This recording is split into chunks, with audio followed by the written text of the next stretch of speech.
अस्सलाम वालेकुम everyone, this is Syed Haris Shah from e coordinators Pakistan.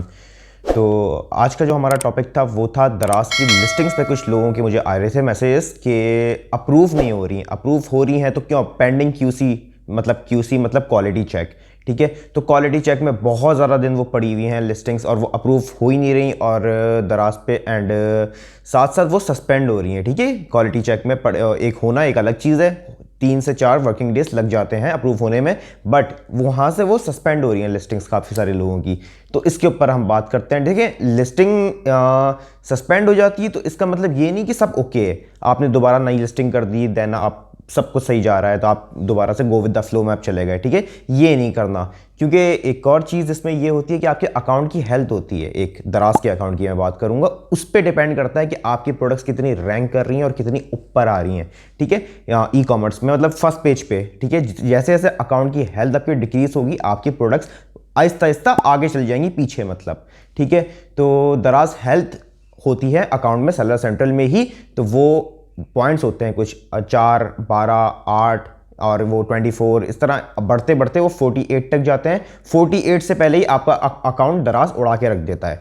ठीक है, कुछ गलतियां जो आपने लिस्टिंग करते हुए नहीं करनी, जैसे कि नंबर 1, आपने जब भी अपनी लिस्टिंग करें तो ब्रांड नेम जहां पे आता है, अगर आपका कोई ब्रांड नहीं है तो वहां पे सिंपली आप नॉट स्पेसिफाइड लिख देंगे या नो ब्रांड का सामने ऑप्शन होता है लिस्टिंग करते हुए एट्रीब्यूट्स में, तो वहां पे आप नो ब्रांड्स कर देंगे सिंपली। कुछ करने की जरूरत नहीं है कि लोग करते हैं कि नहीं कोई ब्रांड डाल देते हैं, मेरा ये ब्रांड है मैं लिख देता हूं, या कुछ भी XYZ डाल देते हैं। ठीक है, तो ये आपने हरगिज़ भी नहीं करना, वरना आपकी लिस्टिंग तो अप्रूवल तो भूल ही जाएं, खैर सस्पेंड ही होगी और आपकी उल्टा अकाउंट को ढस दे के जाएगी। ठीक है, अच्छा जी, नंबर 2, कुछ ऐसी कैटेगरीज हैं दराज पे जो हम नहीं सेल कर सकते। For example food. ठीक है, हम फूड से रिलेटेड चीज़ें नहीं बेच सकते, काफ़ी सारी मेडिसिन से रिलेटेड चीज़ें नहीं बेच सकते हैं, लेकिन उसके लिए बहुत एक लंबा चौड़ा प्रोसीजर है। आप बड़ी बड़ी कंपनी से इनकी आप मेडिसिन फॉर एग्जांपल सेल कर रहे हैं, उनकी आपको सर्टिफिकेशन चाहिए होंगी पूरी क्या आप ऑफिशियली उनके डिस्ट्रीब्यूटर हैं। ठीक है, तो वो कुछ प्रोडक्ट्स आप वैसे नहीं सेल कर सकते, एज एन इंडिविजुअल सेलर आप नहीं कर सकते। ठीक है, और नंबर 3 इसमें यह है कुछ प्रोहिबिटेड वो हैं, एक ब्रांड्स कह सकते हैं हम। ठीक है, जैसे कि आपने अपनी लिस्टिंग में कभी भी एट्रीब्यूट्स में, चाहे वो शॉर्ट डिस्क्रिप्शन हो, लॉन्ग हो, इंग्लिश डिस्क्रिप्शन हो, कभी भी या टाइटल हो इंक्लूडिंग, आपने कभी भी किसी भी ब्रांड का नेम यूज़ नहीं करना। जैसे कि मैं ये वॉच है, मैं ये डाल देता हूँ। ठीक है, लिस्ट कर, फॉर एग्जांपल ये मेरी प्रोडक्ट है, मैं एक लोकल सेलर हूँ, लेट्स अज्यूम मैं एक लोकल सेलर हूँ और ये वॉच है मेरी प्रोडक्ट, तो मैं इसको लिस्ट कर रहा हूँ दराज पे। ठीक है, अच्छा जी, तो मैं लिस्ट करते हुए इसका ब्रांड मेंशन कर दूँ यहाँ पे, फॉर एग्जांपल रोलेक्स। ठीक है, मैं रोलेक्स मेंशन कर दूं, रोलेक्स वॉच फाइन क्वालिटी या XYZ जो कुछ भी होता है, second copy, third copy, fourth copy, जो भी हो सकता है। ठीक है, तो मैं वो मेंशन कर दूं, लेकिन यहाँ पे जो रोलेक्स का वर्ड आ गया ना, ये खड़ा करेगा आपके लिए मसला, क्योंकि ब्रांड्स आप मेंशन भी नहीं कर सकते। एक तो होता है ब्रांड का ऑप्शन नो करेंगे, लेकिन आप मेंशन भी नहीं कर सकते किसी ब्रांड का, जो बड़े ब्रांड से खासतौर पर ज़्यादातर लोकल पे भी अब तो खैर मसला है, लेकिन जो बड़े ब्रांड्स हैं उनका तो कतई नाम यूज़ नहीं करना, चाहे वो आपके डिस्क्रिप्शन में हो, शॉर्ट डिस्क्रिप्शन में हो या टाइटल में हो। ठीक है, आपने तो उनका नाम तो यूज़ करना ही नहीं है ब्रांड्स का। हाँ, ऑल्दो अगर आपको एग्जाम्पल जैसे मैंने दी है, वॉच आपकी रोलेक्स आप कॉपी सेल कर रहे हैं उस पर दराज पे, तो आपको कस्टमर्स को भी बताना होगा कि मेरी ये प्रोडक्ट है जो मैं सेल कर रहा हूँ। ठीक है, तो आप उसके लिए कर ये सकते हैं कि इमेजेस डालें ना, तो इमेजेस के कोने पे बिल्कुल राइट साइड पे ऊपर टॉप पे, राइट टॉप पे आप रोलेक्स का एक लोगो लगा दें। ठीक है, छोटा सा ये लिख के पिक्चर डाल दें, उस पर भी वैसे प्रॉब्लम है, लेकिन इतनी चेक नहीं है, क्योंकि जो QC में आपकी प्रोडक्ट जाती है ना, वहाँ पे मैनुअली बंदा बैठ के ये सब कुछ चेक करता है। ठीक है,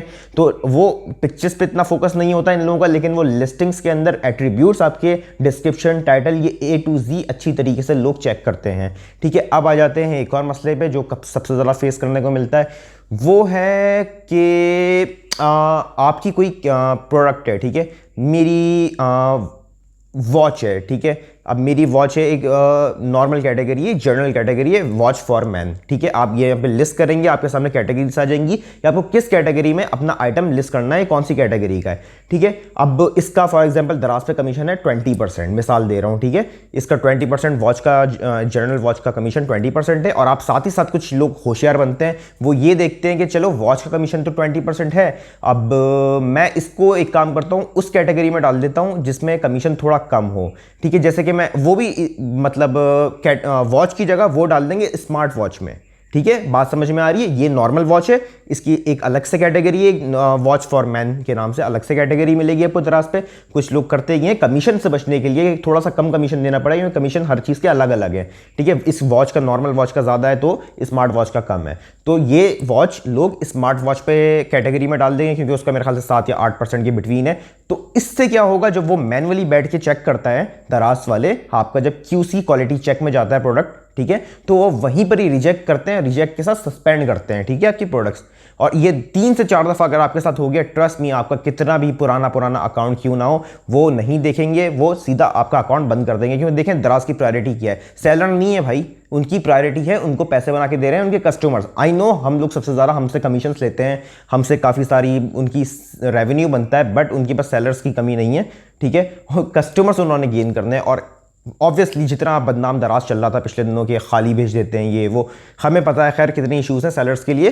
तो ये कुछ चीज़ें हैं जिनका, एक और चीज़ मैं आपको बताता चलूँ, जैसे एग्जांपल देता हूँ, कोई परफ्यूम हो गया, ठीक है, एक परफ्यूम है, अब मेरा एक क्लाइंट था ऑल दो, तो वो परफ्यूम सेल कर रहा था, ठीक है, दराज पे। तो वहाँ पे उसने क्या किया था, जनाब ने परफ्यूम का नाम, उनकी भी गलती नहीं थी, और वो रजिस्टर्ड था, ओके, वो कोई लोकल सेलर नहीं था, वो बिजनेस अकाउंट था, दराज मॉल का फ्लैगशिप स्टोर था।